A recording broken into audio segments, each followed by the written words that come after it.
Billy Teeth Crooked, LOL.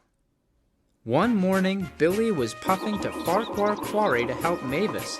She was overloaded, so Billy was sent to help. As soon as Billy had been told, he had raced away before you could even say, "Stop telling me what to do!" He arrived at the quarry and was greeted by the manager. "Good morning, Billy," said the manager.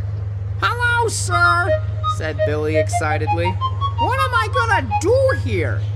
"Well," said the manager, "Mavis needs help shunting. I need you to do that." "Yes, sir," said Billy, trying his best not to sound disappointed. He had never liked shunting and found it boring. He soon found his way over to Mavis. Billy hadn't seen Mavis since his first day, when he had forgotten the oil. "Oh, so you're the engine who's going to be helping me, eh?" asked Mavis, hoping Billy would say no. She knew from what Toby had said, Billy was still as bad as he was when he first arrived.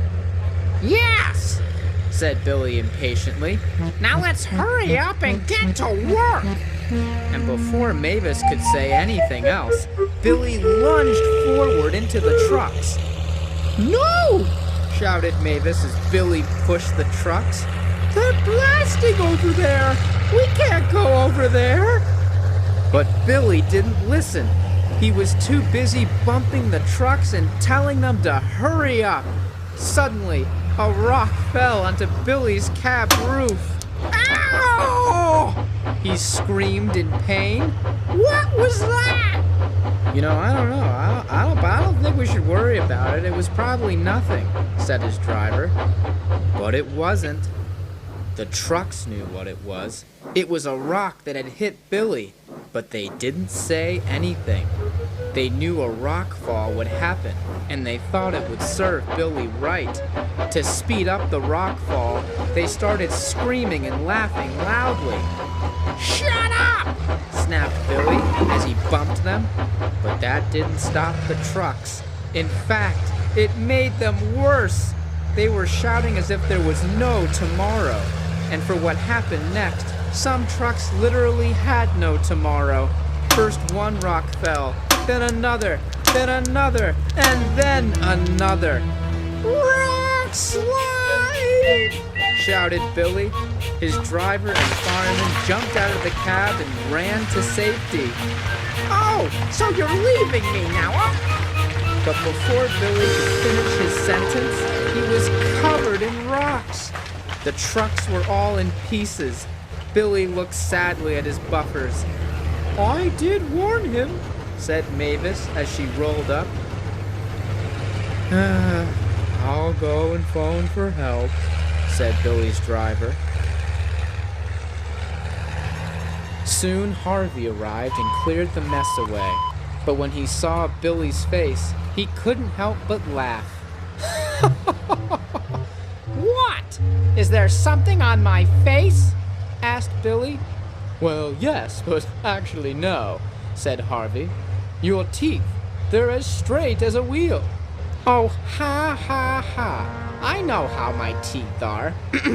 Gappy, but you shouldn't laugh at me. It's rude," grumbled Billy. "No, your teeth are all out of place. You look funny." "I'd be able to feel it," said Billy blankly. "Well, what do your gums feel like?" asked Harvey. Tingly," said Billy, who hadn't really noticed how his gums were feeling. They must be numb then. Try feeling your teeth with your tongue," said Harvey, who sounded like he was a dentist. So Billy did as he said. "Oh my goodness, my teeth!" he gasped. "Told you. Now let's get you back to the works, eh?" said Harvey. "As quickly as possible," insisted Billy. "Fine," said Harvey, rolling his eyes. So Billy was lifted onto a flatbed and Harvey steamed off. When Billy arrived at the works, the Fat Controller was there, and of course, he wasn't happy. "Billy, I'm not happy. You have caused confusion and delay," he boomed. Billy looked at him sadly. I'm sorry, sir. I should think so, too, continued the Fat Controller. You're going to have to wear this to fix your teeth. The Fat Controller pointed to an object that looked like braces. Billy was shocked. But, sir! No buts! You're wearing it, and that is final, interrupted the Fat Controller. Yes, sir, moped Billy. Good, said the Fat Controller as he turned away to his car. Don't let me down. I won't, sir, said Billy, putting on a fake smile. Meanwhile, James and the big engines were talking about Billy's accident. That stupid engine, laughed Henry. I'd never do something like that. Oh, quite, agreed Gordon. I don't really blame him, laughed James. If I had such a dirty job, I'd look for an excuse to leave too. And all the big engines laughed. Presently, a porter came over. James, said the porter, you have to work at Farquhar Quarry. Before anyone else could say anything, James burst out, Me? Pull dirty stone trucks? Sir Topham Hatt's orders, said the porter, surprisingly calmly. He was very clearly used to James. Ho, James, what's your excuse going to be? Chuckled Gordon. James said nothing. He just fumed away to the quarry. When he arrived at the quarry, Mavis was finishing off the cleaning. James creeped slowly in. He hoped she didn't notice him, but of course, she did. What are you doing creeping about, James? She asked. Oh, Mavis, my dear engine, I wasn't creeping about. I was, inspecting the quarry. Mavis knew James was lying, but went along with it. Oh, really? Well, don't let me get in your way. Yes, agreed James. Mavis smirked and rolled away. As soon as she was out of sight, James moaned to his driver. Do I have to do this? He said to his driver. Yes, James. You don't want to disappoint the Fat Controller, do you? His driver replied. James was about to argue, but then he remembered those 6 words. You have caused confusion and delay. That made him shiver and be quiet, too.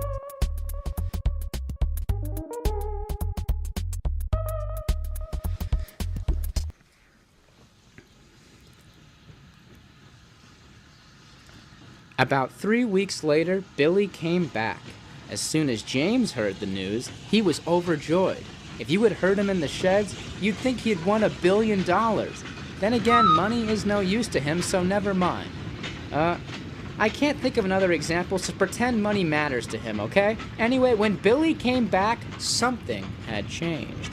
His teeth had braces in them. The big engines had a great joke when they saw it. Brace face, giggled James. Railway teeth, joked Henry. Disgraceful yellow teeth that were put behind bars where they belong, said Gordon pompously. Oh, ha, ha, ha, retorted Billy. Real funny, guys.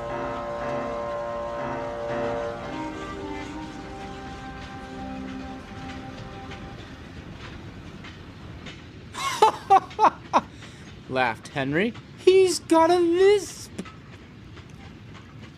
He's got a lisp, mocked James. Billy just stared and steamed off to the quarry.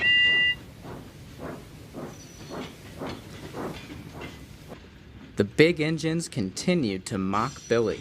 They did it so much that Billy just couldn't take it anymore. He spoke to Edward that night. Edward, he asked, the big engines are bullying me. Edward was surprised that Billy had come to him. Billy wasn't the type to get worked up over insults. Whatever for? Asked Edward. Because of this, replied Billy. I see, said Edward. Have you tried singing the engine who was afraid of a few drops of rain song? Yes, didn't work, grumbled Billy. Bootlaces? Didn't work. Domeless engines? Also didn't work. Darn, this is serious, said Edward. Edward thought for a moment and then said, "Billy, don't you worry. I will talk to them." "Thank you, Edward," smiled Billy, and he bubbled away. The next morning, Edward spoke to the big engines, and that sorted the issue. For a while, at least. The trucks became the bullies after that. One morning, at the quarry, Billy was shunting a train for Percy. As he did so, the truck started.